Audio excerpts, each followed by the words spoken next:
सोनापुर गांव में दो भाई रहते थे। बड़ा भाई था जगदीश और छोटा भाई मोहन।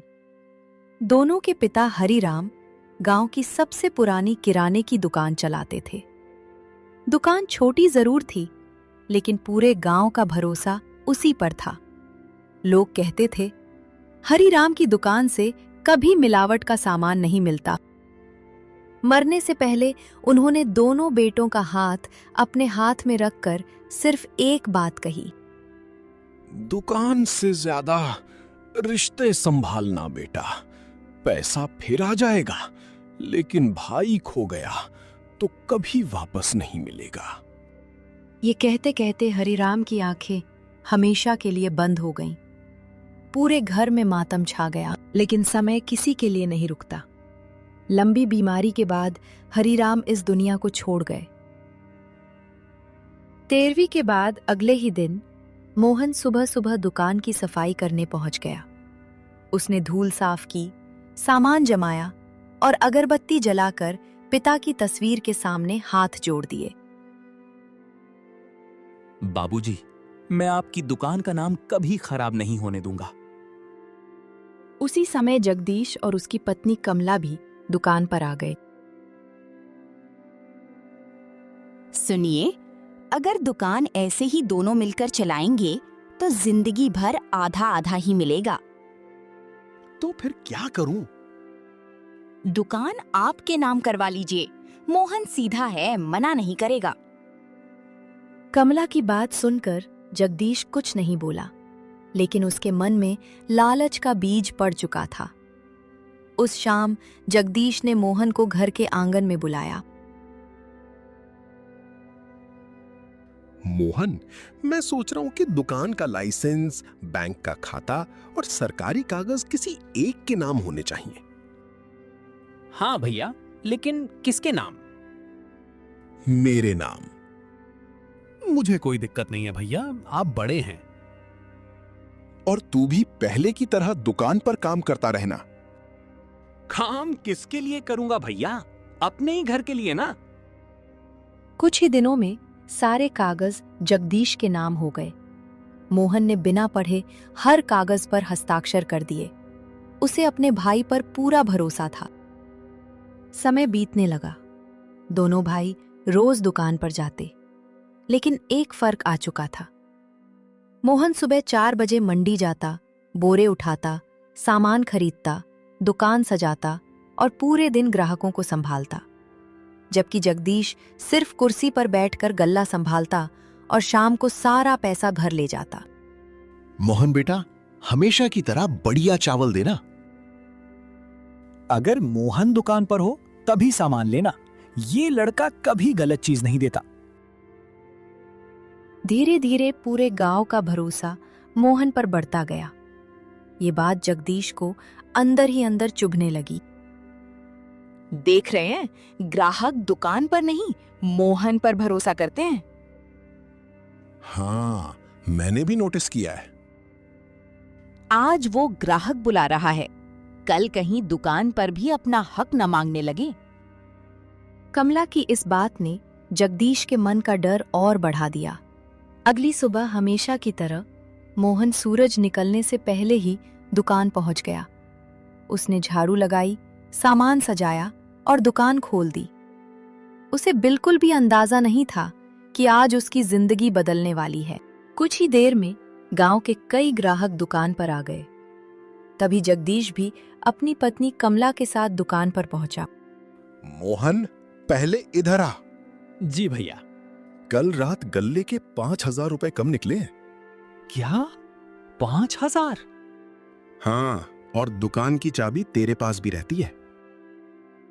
भैया, मैं कसम खाकर कहता हूं, मैंने 1 रुपया भी नहीं लिया। और लेता भी क्यों नहीं? रोज दुकान का सारा काम तुम ही तो करते हो। ग्राहक एक दूसरे का चेहरा देखने लगे। पूरे बाजार में सन्नाटा छा गया। भैया, आपने मुझे बचपन से देखा है। क्या आपको सच में लगता है कि मैं चोरी कर सकता हूं? मैं किसी पर बिना सबूत के इल्जाम नहीं लगाता। तो सबूत दिखाइए। ये सुनकर जगदीश कुछ पल के लिए चुप हो गया। क्योंकि उसके पास कोई सबूत था ही नहीं। लेकिन अब वह पीछे हटना नहीं चाहता था। मुझे किसी सबूत की जरूरत नहीं। दुकान मेरे नाम है और मेरा फैसला आखिरी होगा। जिस पर भरोसा नहीं रहा उसे दुकान में रखने का क्या फायदा। मोहन ने चारों तरफ देखा। जिन लोगों के लिए वह सालों से ईमानदारी से काम करता आया था, वे सब चुप थे।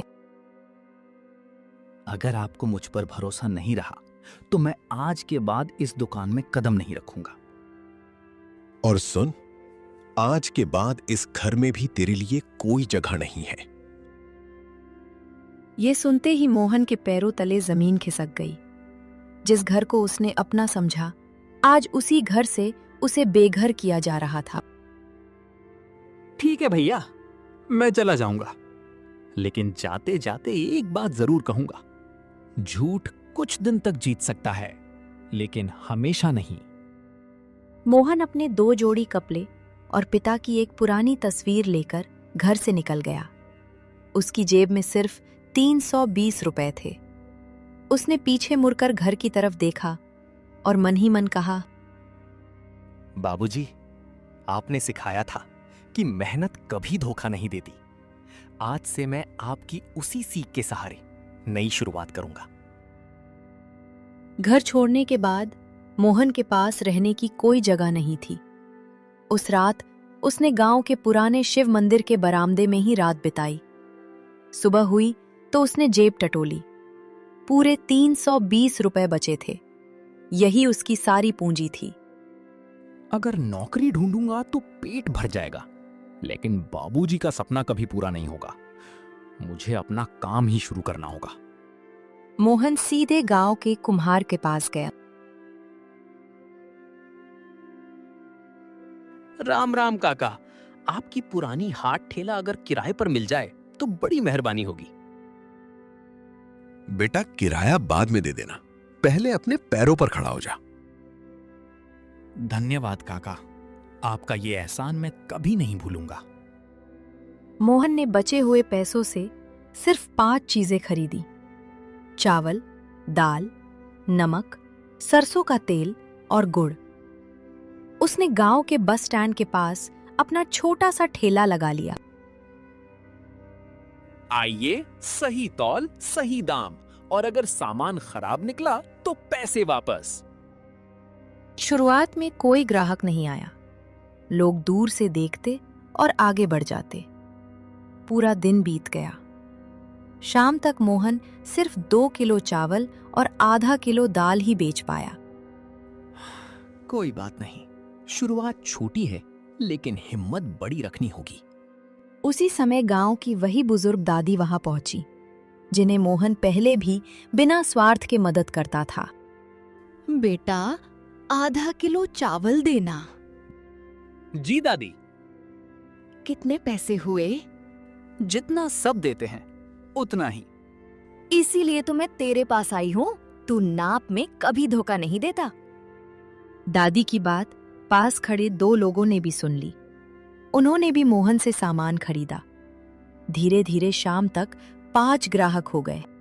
उधर दूसरी तरफ जगदीश अपनी दुकान में बैठा ग्राहकों का इंतजार कर रहा था। आज इतने कम ग्राहक क्यों आए? शायद बाजार में भीड़ कम होगी। भीड़ तो है, लेकिन लोग बस स्टैंड वाले नए ठेले से भी सामान ले रहे हैं। किसका ठेला? मोहन का। मोहन का नाम सुनते ही जगदीश का चेहरा उतर गया। उसे पहली बार एहसास हुआ कि ईमानदारी की भी अपनी ताकत होती है। अगर उसे अभी नहीं रोका तो कल वही हमारे ग्राहकों को भी ले जाएगा। जगदीश देर तक सोचता रहा। फिर उसके चेहरे पर एक चालाक मुस्कान आई। अगर ग्राहक उसके पास जा रहे हैं तो ग्राहक नहीं, उसके भरोसे को तोड़ना पड़ेगा। अगर उसे अभी नहीं रोका तो कल पूरा गांव उसी से सामान खरीदेगा।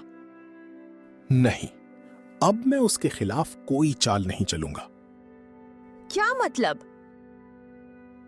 जिस आदमी के पास लोगों का भरोसा हो उसे कोई चालाकी नहीं हरा सकती। अगली सुबह जगदीश पहली बार अपनी दुकान बंद करके मोहन की रेहड़ी के सामने पहुंचा। आइए भैया, कुछ सामान चाहिए? सामान नहीं, माफी चाहिए। ये सुनकर आसपास खड़े लोग भी हैरान रह गए। मैंने लालच में आकर अपने ही भाई का दिल दुखाया।